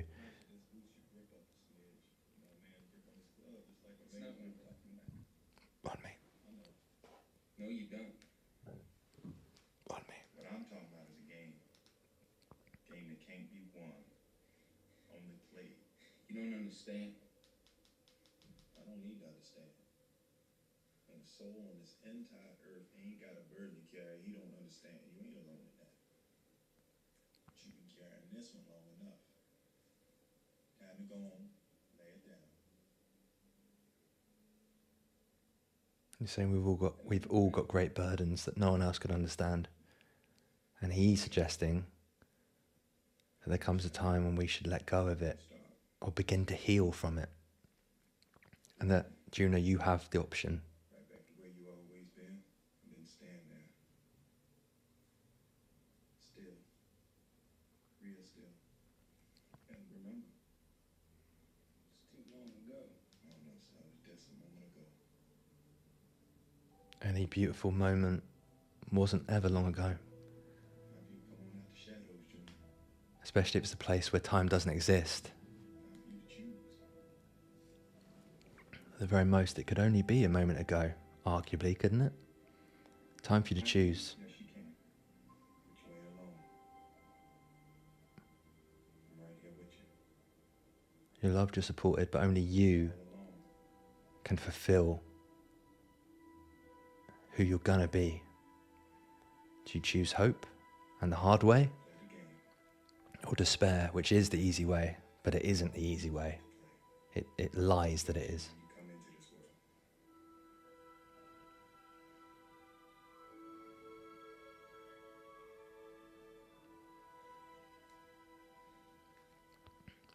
You ready?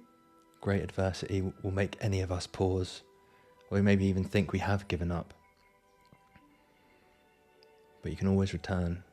He hasn't lost. any of the spark that he had. He needs to remember that he loves this. He loves being part of this.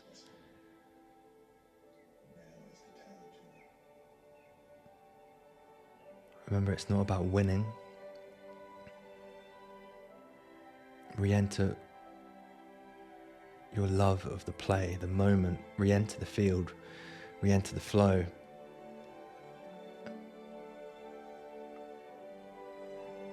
And you can fulfill your great potential and you can inspire others. We know that's why Juna ultimately did embrace this great trial, because he wanted to inspire others.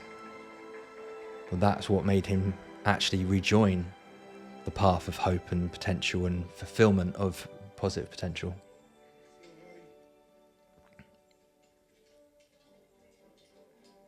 And of course, Vance's anecdote about adversity earlier was Vance saying, claiming, via example,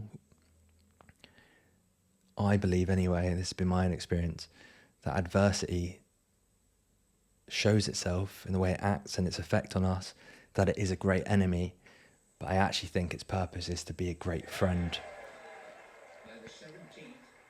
How else would we be inspired to grow stronger in our mind and soul and drive to act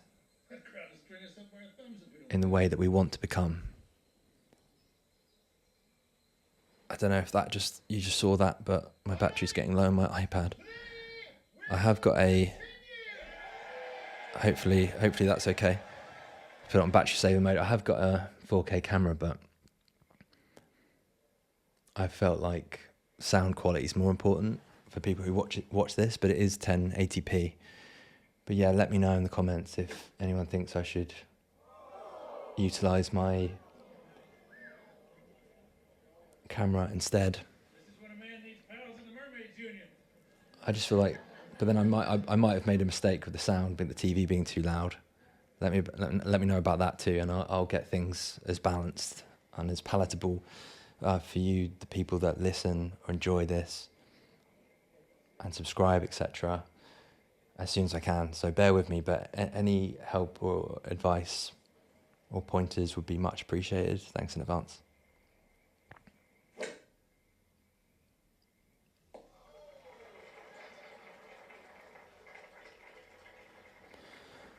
Hopefully my battery will last till the end of the film. So the sun's close to setting and they're getting close to the end of the match. And Juna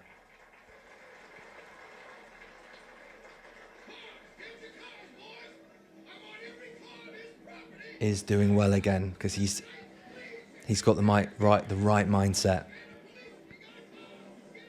He's loving the game and lending his talent and his passion for the game to the game. And as Vance said, this is a game which cannot be won. It can only be played. And I could not agree more with what I understand of that. Because personally, I feel like we can all fulfill our positive potential. No one's against us. The only real adversity is ourselves. I'm not even sure if I see it that way anymore. I just want to keep improving. I do keep improving. Normally not as fast as I'd like, but I also believe that progress is a slow process because it must be a slow process. As frustrating and as much as we'd like it not to be that way often. So I love that everyone pitching in, bringing their cars nearby and putting their headlights on. As all the players are happy to play on, but they need light. Everyone pitching in, helping. And I love the Playboy guy having finished his cigarette and hitting the ball just before the water hits his ball.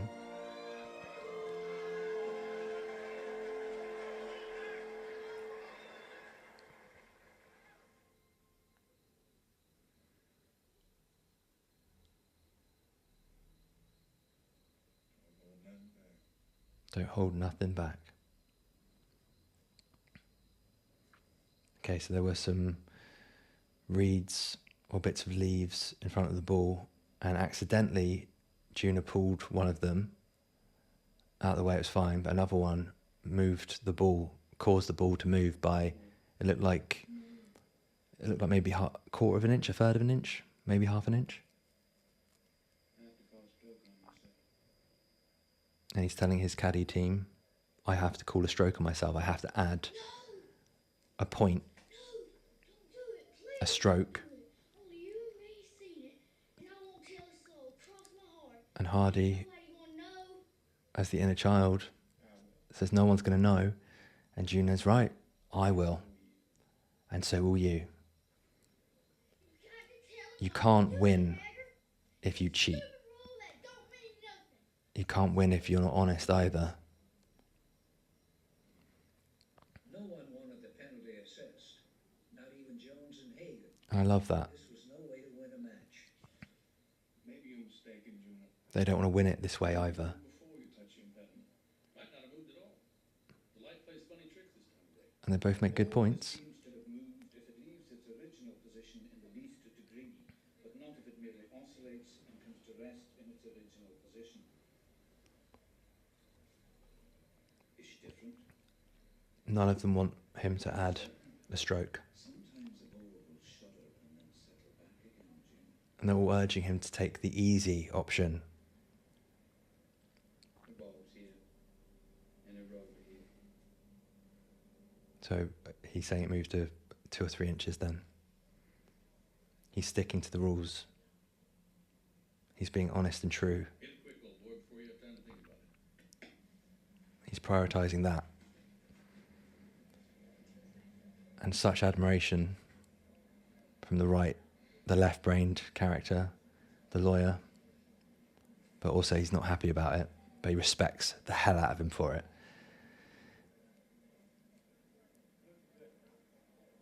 The integrity of being honest is the important thing.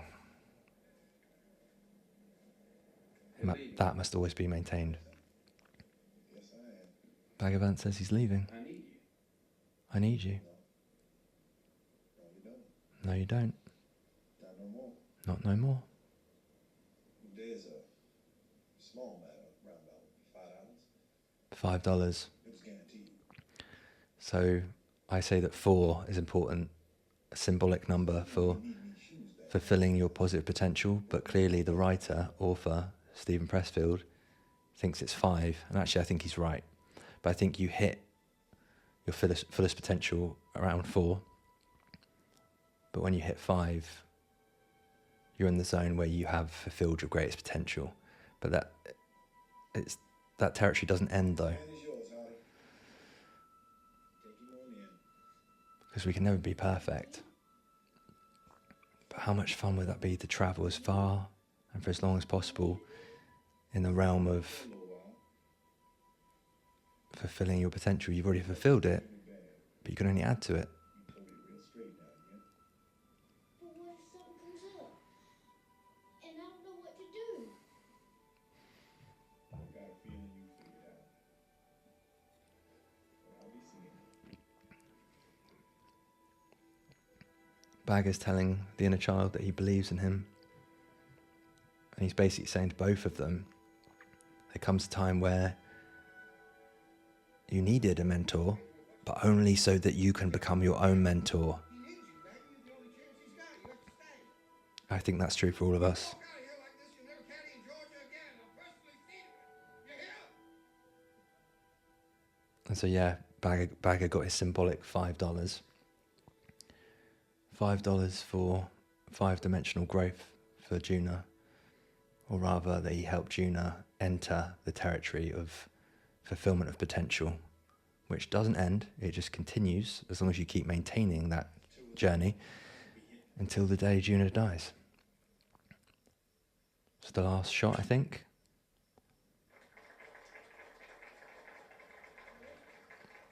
I can't hit it any better than that. And the ball lands very close to the hole. And it's obvious he's in the right place, Juna, now.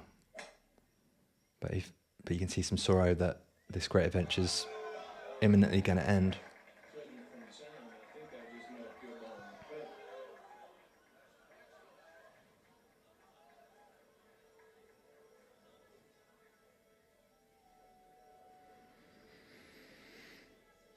I fucking love this film. I always thought so. Great match. I always thought so. His estranged wife said, which is her basically saying, I'm open to resuming our relationship as long as you apologise and maintain all the balance and do all the things that you need to do. 5% left the battery. The night air's gotten colder. My guess is put a layer of dew on the warmer grass, which is gonna slow your ball down. So the caddy, the junior caddy, is demonstrating that he has learned all he needed to from Bag of Vance. And Junior says, go and stand with your dad as I finish this great journey. And he's doing it to honour the young boy, our narrator, so that the young boy can do what he wanted to do and honour his father, because he knows his father now.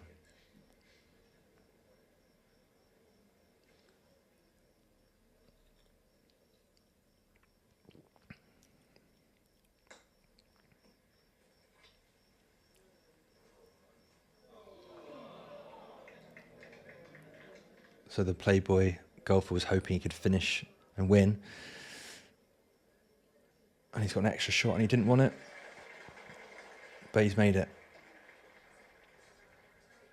And now it's just Juna and our example of admirable mastery. It's his last shot. Will it go in? It looks like it might. The flag's been taken out. Just missed by maybe half an inch before curling out a little bit. Interesting. I imagine I'm going to have to end this episode as the film ends, if I'm lucky. But I'll just charge up my iPad and finish it off shortly if needs be. We just got to do what we got to do when we got to do it, right? Okay, now Juna's measuring, and it's part of enjoyment. He's letting his flow, his focus connect with his deep understanding of the game. The time of day, the dew, where the grass will lean. And now his focus is on the ball.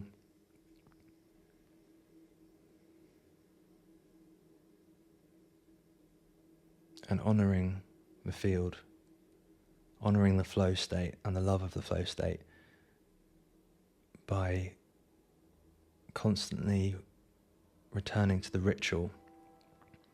For doing things the right way is a ritual, even if it becomes part of our positive, good, habitual way of being. But that's fucking great, isn't it? I really believe we can all get there. If we choose to. We just have to keep choosing to. So he's in the flow state and he's about to take that final shot and everything's disappeared. It's just him, the hole, the flag, and his caddy holding the flag. And he putts. It rolls down the slope and it goes towards the hole and it goes straight in. And the inner child is gleeful, jumping up and down. All the people of Savannah are too. We see Bag of Vance walking as the sun has just set. And he knows that Juna has done incredibly well to finish. And he does a little jig and a dance in Savannah. You know, and when someone does rise it's proof in action that we can all rise. If someone can do it the right way, get in the right mindset, the right habits, etc., so can we all. We've all got a unique way of doing it, and we might have lots of blockades that we would never have suspected, but mountains are there to be climbed. They're not there to make us give up. I like the 3 competitors standing as equals there at the end. So Juna being honourable and honest meant that they drew. It was a draw.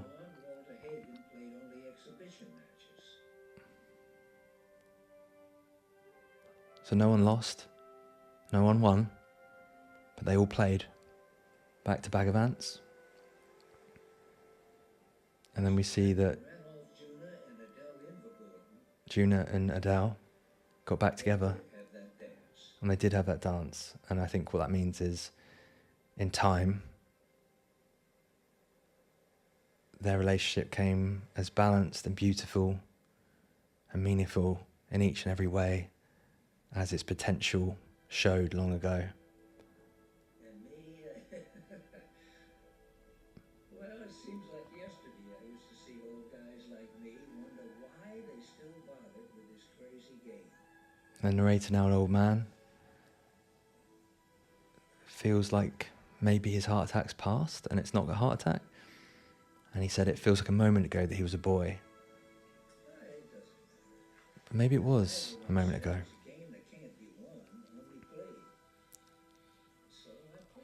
Life is a game that cannot be won, it can only be played. And so he played. And he played for all the moments yet to come. And connecting with the field. And I think the suggestion is that the heart attack's not over, he's died, and Bag of Vance is waiting for him.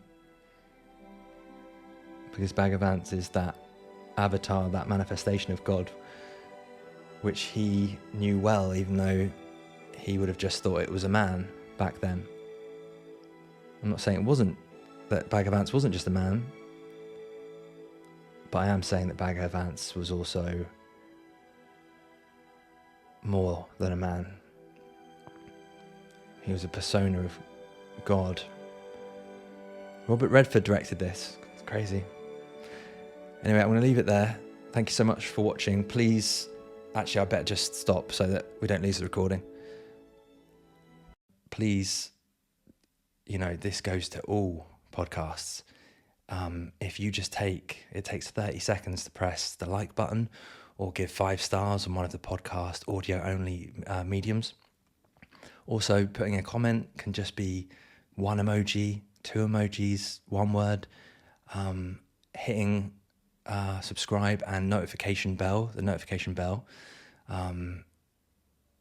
in all its manifestations on any podcast or video platform is a massive help. And I would ask you a big favour now. Not only does it help me massively if you just take 20 to 30 seconds every episode I upload to hit the thumbs up or 5-star option or whatever stars you think this content is worth. Post a little comment too. Make sure that you are subscribed and that you go for all notifications. Now, you don't have to stick with all notifications, but what I'm asking you at this point is please just give me a few weeks. And if after 2 or 3 or 4 weeks you think, actually, I don't want a notification that there's a new Meaning Seeker episode every week, but you might find that you would like that. But if you don't, just change it to whatever you want. Maybe you'd prefer 1 notification a month, just so you remember that this podcast exists. And also please share it to anyone you know who might like to just listen to this podcast via audio podcast platforms or via any of the video, to anyone you know who might like me. I only mention anything personal about myself when it's relevant. But I'm not going to have the energy to promote this or share it as far and wide as most creators can and do. So it will depend a lot on the modern day version of word of mouth. So if you find you like this, podcast and you want it to carry on, then instead of 20 to 30 seconds an episode, I'd really appreciate it if you could give me 40, 45 seconds, 50 seconds per episode. But anyway, I'm going to shut up about that.